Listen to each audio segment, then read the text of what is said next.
his life. The shift of direction which turns him toward the absolute.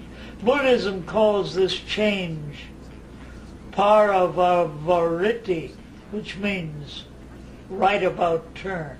In Islam, it is Taba, or a turning of the back upon old values and a face towards a higher reality. Hinduism calls it Prayaksha Chitta, which is usually, and not very accurately, translated as repentance. Christianity calls it conversion, which signifies a turning around of the whole personality. This action of turning around is not a mere figure of speech. It's a matter of great importance and practicality. There are 2 points to bear in mind about mysticism. First, it is active and practical, not visionary mystism. Passive, theoretical as many people imagine. Second, it is concerned with reality as an object of love, not simply as an abstract formulation of the mind. In Hinduism, the mystic way may be that of karma yoga or bhakti or jnana yoga. In Islam, it is zikra and fikra. In Christianity, the way is in 3 stages: purgation, proficiency, completion. In Buddhism, it is vipassana, bhavana, and dhyana. First of all, there's the awakening of the self. The majority of men are like sleepwalkers. And I say fall awake. They may scale Everest or sound the depths of the ocean, or they may be engaged in the normal routine of daily life. But they are, for the most part, awake to the external and asleep to the central reality within them. Content with activity and comforts of the outer world, mysticism is not for them. Next are those more sensitive souls who are partially awake, and for them mysticism is possible, and it will lead them at last to the state of realization.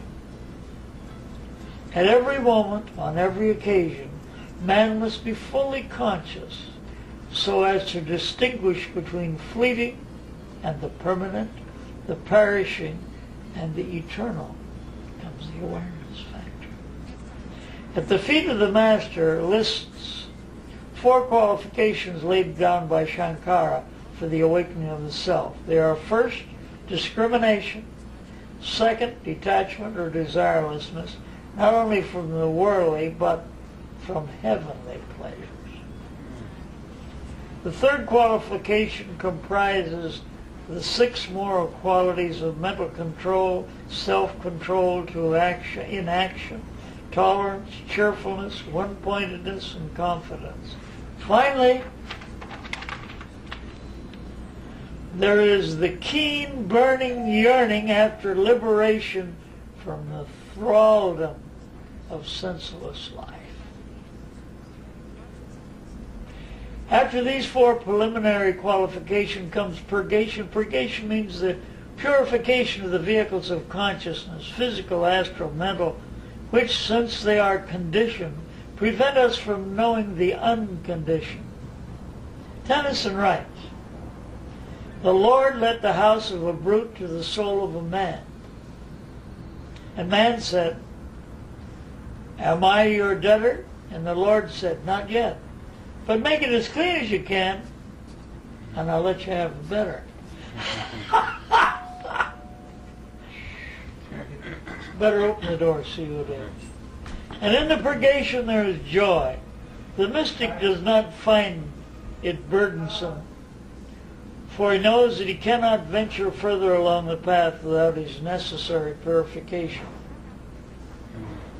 After purgation comes illumination. Illumination begins with introversion. The Katha Upanishad tells us the self-existent one has turned men's senses outward so that he sees only external things. It is only the rare individual, guided by the intuitive self, who, wishing to attain immortality, turns inward and realizes the reality of the higher self. There are three aspects to introversion: recollection, quiet, and contemplation. Here, recollection does not mean remembrance, but implies a surrendering of the consciousness to a higher reality. Drawing all the forces and powers of the mind to one center. Then there's quiet. The turbulent will must be subdued and the ways of imagination stilled. Finally, there's contemplation. The one important characteristic of mysticism. Contemplation is a form of higher consciousness. It is a psychic gateway through which the mystic passes from one level to the awareness of another. In contemplation there is a divine osmosis, a perception of forces or powers between the infinite consciousness and the finite consciousness. This force flowing secretly from the highest source to the lower level is nothing less than the power of love.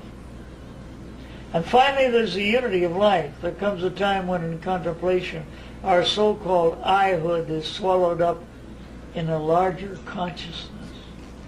There is a hush in which a door swings gently open and the transcendental self enters to draw the empirical and psychological self into oneness with itself.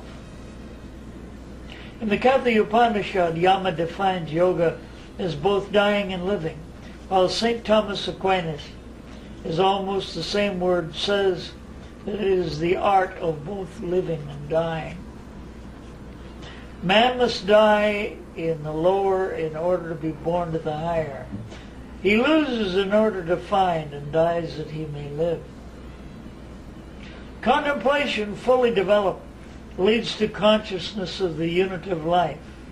Then, in the words of the Sufi mystic, man exclaims, "It was only a dark cloud that had separated me from truth, and now I find the limpid moon, dyes of truth, searching me in myself." So the lower consciousness dies and the higher takes its place. This transmutation in his poem Creative Unity, Tagore put it beautifully. The flower asks the fruit, "How far art thou from me, O fruit?" And the fruit replies, "I am in thy heart, O flower." Flower must die in order that the fruit may be born. It is the nature of the flower, it carries a fruit within it. It is the nature of the egotistic consciousness that it alone contains the potentiality of the higher consciousness. In one of his beautiful poems, Shankara refers to the destruction or death of the lower consciousness and the emergence of the higher. Though difference be none, I am of thee, not thou, Lord, of me. For of the sea is verily the wave, not the wave, the sea. The mystic feels his identity with everything in the universe. He lives under the form of the eternal. His whole attitude toward the world has changed, for he sees every common bush afire with God. And to him the world appears like a cipher script of God.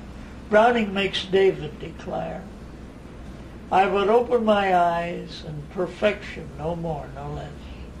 In the kind I imagined would confront me, and God is seen in the star, in the stone, in the flesh, in the soul, and in the clod."